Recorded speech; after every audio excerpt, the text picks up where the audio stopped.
నమస్కారం అండి. నిన్న కృష్ణారెడ్డి గారు పుట్టినరోజు సందర్భంగా ఈవెంట్లో అనుకోకుండా ఆయనకి మాట తుల్లింది, అది సరదాగా అని.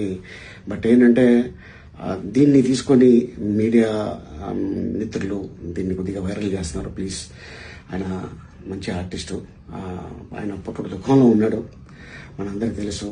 ఇటీవల మంచి కాలంలో తన కూతురు పోయింది, అమ్మలాంటి బిడ్డ. సో అందుకోసం ఆయన కావాలని చెప్పింది కాదు.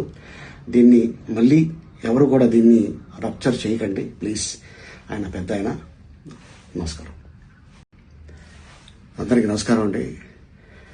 నిన్న కృష్ణారెడ్డి గారు పుట్టినరోజు సందర్భంగా ఈవెంట్లో అనుకోకుండా ఆయనకి మాట తుల్లింది, అది సరదాగా అని.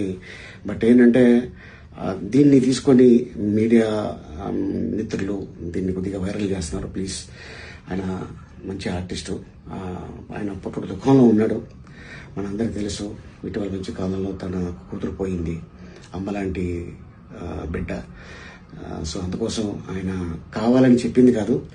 దీన్ని మళ్ళీ ఎవరు కూడా దీన్ని రప్చర్ చేయకండి ప్లీజ్. ఆయన పెద్ద ఆయన. నమస్కారం.